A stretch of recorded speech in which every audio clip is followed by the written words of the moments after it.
ಸದ್ಯಕ್ಕೆ ಸಮಾಧಾನ ತರುವಂತ ವಿಷಯ, ಗುಡ್ ನ್ಯೂಸ್ ಅಂತ ಹೇಳಿದ್ರು ತಪ್ಪಾಗಲ್ಲ. ದರ್ಶನ್ ವಿಜಯಲಕ್ಷ್ಮಿ ಸಂಬಂಧ ನಿಧಾನವಾಗಿ ಸರಿ ಆಗ್ತಾ ಇದೆ. ತುಂಬಾ ಜನ ಸೋಷಿಯಲ್ ಮೀಡಿಯಾದಲ್ಲಿ ವಿಜಯಲಕ್ಷ್ಮಿ ಪರವಾಗಿ ನಿಂತಿದ್ದಾರೆ. ಇಂಥ ಕಷ್ಟ ಕಾಲದಲ್ಲಿ ಧರ್ಮಪತ್ನಿ ವಿಜಯಲಕ್ಷ್ಮಿ ಯಾವ ತರ ಸಪೋರ್ಟಿವ್ ಆಗಿ ನಿಂತಿದ್ದಾರೆ. ಇಷ್ಟೆಲ್ಲ ಕಷ್ಟ ಆದ್ರೂ ದರ್ಶನ್ ಹೊಡೆದ್ರು ಬಡಿದ್ರು ಈ ತರ ಪವಿತ್ರ ಜೊತೆ ಸಂಬಂಧ ಇಟ್ಕೊಂಡಿದ್ರು, ಅವ್ರ ಪರವಾಗಿ ನಿಂತಿದ್ದಾರಲ್ಲ ವಿಜಯಲಕ್ಷ್ಮಿ ಅತ್ತಿಗೆ ಅಂತ ಹೇಳಿ ತುಂಬಾ ಜನ ಕಮೆಂಟ್ಗಳನ್ನ ಹಾಕ್ತಾ ಇದ್ದಾರೆ, ವಿಜಯಲಕ್ಷ್ಮಿಗೆ ಸಪೋರ್ಟ್ ಮಾಡ್ತಿದ್ದಾರೆ. ಇನ್ನೊಂದ್ ಕಡೆ ಜೈಲು ಪಾಲಾಗಿರೋದು ಪವಿತ್ರ ಇಂದ ದರ್ಶನ್. ಪವಿತ್ರಾನು A1, Darshan A2. ಪವಿತ್ರ ಇಂದನೇ ಈ ತರ ದರ್ಶನ್ ಕೊಲೆ ಮಾಡಂಗಾಯ್ತು ಅಂತ ಹೇಳಿ ಫ್ಯಾನ್ಸ್ ಗರಂ ಆಗಿದ್ದಾರೆ. ಈಗ ಜೈಲಲ್ಲಿರುವಂತ ಪವಿತ್ರ ಗೌಡ ಅಂಡ್ ಟೀಮ್ಗೆ ಟೆನ್ಷನ್ ಆಗಿದೆ. ಪವಿತ್ರ ಮುಖವನ್ನು ಕೂಡ ದರ್ಶನ್ ನೋಡ್ತಾ ಇಲ್ಲ. ಪವಿತ್ರ ಸಂಬಂಧದಿಂದ ನಾನು ದೂರ ಆಗ್ತೀನಿ ಅಂತ ಹೇಳಿ ಕ್ಲೋಸ್ ಫ್ರೆಂಡ್ ಸಮತಾ ಹತ್ರ ಬೇರೆ ಹೇಳಿದ್ರ. ದರ್ಶನ್ ನಡೆಯಿಂದ ಪವಿತ್ರ ಕಣ್ಣೀರನ್ನ ಹಾಕ್ತಾ ಇದ್ದಾರೆ. ಸ್ನೇಹಿತೆ ಸಮತಾಳನ್ನ ಇಮಿಡಿಯೇಟ್ ಆಗಿ ಕಳಿಸಿದ್ರು ಕೂಡ ಪ್ರಯೋಜನ ಆಗ್ಲಿಲ್ಲ. ಆ ಸಂಧಾನನೂ ವಿಫಲವಾಯ್ತು. ಈಗ ಕುಟುಂಬವನ್ನ ನೆನೆದು ದರ್ಶನ್ ಕಣ್ಣೀರ್ ಹಾಕ್ತಾ ಇದ್ದಾರೆ. ಅವ್ರ ಫ್ಯಾಮಿಲಿ ಮೆಂಬರ್ಸ್ ಎಲ್ಲ ಮೊನ್ನೆ ಒಟ್ಟಿಗೆ ಬಂದು ಹೋದ ಮೇಲೆ ಸ್ವಲ್ಪ ಸಮಾಧಾನ ಆಗಿದೆ. ಕಷ್ಟ ಕಾಲದಲ್ಲಿ ಬರೋದೇ ಕುಟುಂಬದವರು. ಆದ್ರೆ ಜೈಲಿಂದ ಹೊರಗಡೆ ಇದ್ದಾಗ ಸ್ಟಾರ್ಡಮ್ ಎಲ್ಲ ಇತ್ತಲ್ಲ ಹೊರಗಡೆ, ಆ ಟೈಮ್ನಲ್ಲಿ ಕುಟುಂಬಸ್ಥರನ್ನ ನಾನು ಸರಿಯಾಗಿ ನೋಡ್ಕೊಳ್ಳಿಲ್ವಲ್ಲ, ಅವ್ರ ವಿರುದ್ಧನೂ ಹಲ್ಲೆ ಮಾಡ್ಬಿಟ್ನಲ್ಲ ಅಂತ ಹೇಳಿ ದರ್ಶನ್ ಇದೀಗ ಜೈಲಲ್ಲಿ ಪಶ್ಚಾತ್ತಾಪ ಪಡ್ತಾ ಇದ್ದಾರೆ. ಏನೇ ಆದ್ರೂ ಕುಟುಂಬನೇ ಮೊದಲು ಅಂತ ಹೇಳಿ ಒಂದು ನಿರ್ಧಾರಕ್ಕೆ ಬಂದಿದಾರಲ್ಲ. ಈ ಪವಿತ್ರ ಸಂಬಂಧನೂ ಬೇಡ, ಈ ಸಹಚರರ ಸವಾಸನೂ ಬೇಡ ಅಂತ ಹೇಳಿ ದರ್ಶನ್ ನಿರ್ಧಾರವನ್ನ ಮಾಡಿಬಿಟ್ಟಿದ್ದಾರೆ.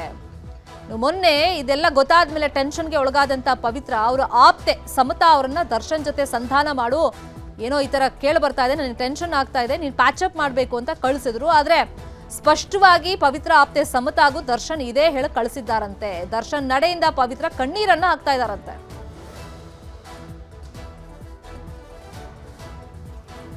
ಇದೇ ವಿಚಾರವಾಗಿ ಇನ್ನಷ್ಟು ಡೀಟೇಲ್ ಆಗಿ ಇನ್ಫಾರ್ಮೇಶನ್ ಕೊಡೋದಕ್ಕೆ ನೇರ ಸಂಪರ್ಕದಲ್ಲಿ ಕನೆಕ್ಟ್ ಇದ್ದಾರೆ ನಮ್ಮ ರಿಪೋರ್ಟರ್ ಮುನಿರಾಜು. ಫೈನಲಿ ಕುಟುಂಬನೇ ಮೊದಲು ಬರೋದು, ಏನೇ ಕಷ್ಟ ಇರಲಿ ಸುಖದಲ್ಲಿ ಬರ್ದೇ ಇದ್ರೂ ಪರವಾಗಿಲ್ಲ, ಕಷ್ಟದಲ್ಲಿ ಬರ್ತಾರೆ ಅಂತ ದರ್ಶನ್ಗೀಗ ಮನವರಿಕೆ ಆದಂಗಿದೆ. ಹಾಗಾಗಿ ಜೈಲಲ್ಲಿ ಯಾವ ತರ ಪಶ್ಚಾತ್ತಾಪ ಪಡ್ತಾ ಇದ್ದಾರೆ, ಈ ಪವಿತ್ರ ಸಂಬಂಧಕ್ಕೆ ಗುಡ್ ಬೈ ಹೇಳೋದಕ್ಕೆ ನಿರ್ಧಾರ ಕಠಿಣವಾಗಿ ಮಾಡಿದಾರಂತ.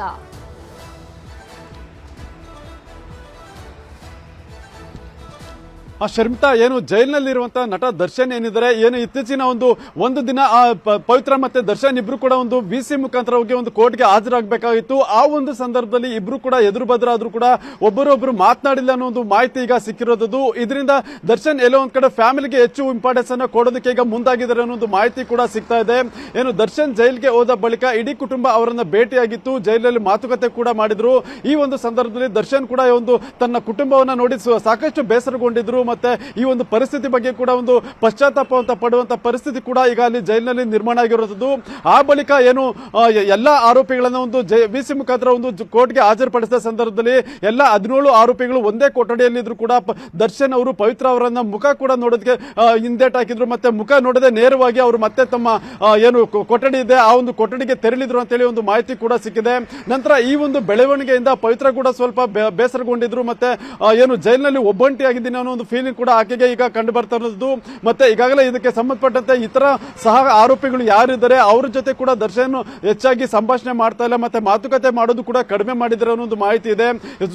ಏನು ಏಕಾಂಗಿಯಾಗಿ ಒಬ್ಬರೇ ಒಂದು ಮೌನಕ್ಕೆ ಶರಣಾಗ್ತಾರೆ ಅಥವಾ ಸ್ವಲ್ಪ ಸಮಯ ಅವರೇ ಕಾಲ ಕಳೆಯುವಂತ ಕೆಲಸವನ್ನ ಒಬ್ಬರೇ ನಿಂತ್ಕೊಂಡು ಮಾಡ್ತಾ ಇರ್ತಾರೆ. ಯಾರ ಜೊತೆಗೂ ಸಹ ಸರಿಯಾಗಿ ಬೆರಿತಾ ಇಲ್ಲ ಅನ್ನೋ ಮಾಹಿತಿ ಕೂಡ ಸಿಕ್ಕಿದೆ. ಏನು ದರ್ಶನ್ ಜೊತೆಯಲ್ಲಿ ವಿನಯ್ ಸೇರಿದಂತೆ ಮತ್ತೊಬ್ಬ ಆರೋಪಿ ಇದ್ದಾರೆ. ಮೂವರು ಒಂದೇ ಸೆಲ್ ನಲ್ಲಿ ಇದ್ರು ಕೂಡ ಇಬ್ಬರ ಜೊತೆ ದರ್ಶನ್ ಯಾವುದೇ ರೀತಿಯ ಒಂದು ಸಂಭಾಷಣೆ ಆಗ್ಲಿ ಮಾತುಕತೆ ಆಗ್ಲಿ ಅಥವಾ ಯಾವುದೇ ವಿಚಾರವನ್ನು ಕೂಡ ಚರ್ಚೆ ಮಾಡ್ತಾ ಇಲ್ಲ. ಏಕಾಂಗಿಯಾಗಿ ಒಬ್ಬರೇ ಇರ್ತಾರೆ, ಮೌನಕ್ಕೆ ಶರಣಾಗಿದ್ದಾರೆ ಒಂದು ಮಾಹಿತಿ ಈಗ ಅಲ್ಲಿ ಸಿಗ್ತಾ ಇರೋದು. ಕನ್ನಡಿಗರ ಮೆಚ್ಚಿನ ನಿಮ್ಮ ನ್ಯೂಸ್ 18 ಕನ್ನಡ ಈಗ ವಾಟ್ಸ್ಆಪ್ನಲ್ಲಿಯೂ ಲಭ್ಯ. ಕರ್ನಾಟಕ ಮತ್ತು ದೇಶ ವಿದೇಶದ 360 ಡಿಗ್ರಿ ಸುದ್ದಿ ವಿವರವನ್ನ ನೀವು ನಿಮ್ಮ ಕೈ ಬೆರಳುಗಳಲ್ಲಿಯೇ ಪಡೆಯೋದಿಕ್ಕೆ ಈ QR ಕೋಡ್ ಅನ್ನ ಸ್ಕ್ಯಾನ್ ಮಾಡಿ. ನಮ್ಮ ಚಾನೆಲ್ ಅನ್ನ ಫಾಲೋ ಮಾಡಿ, ನೋಟಿಫಿಕೇಶನ್ ಆನ್ ಮಾಡಿ.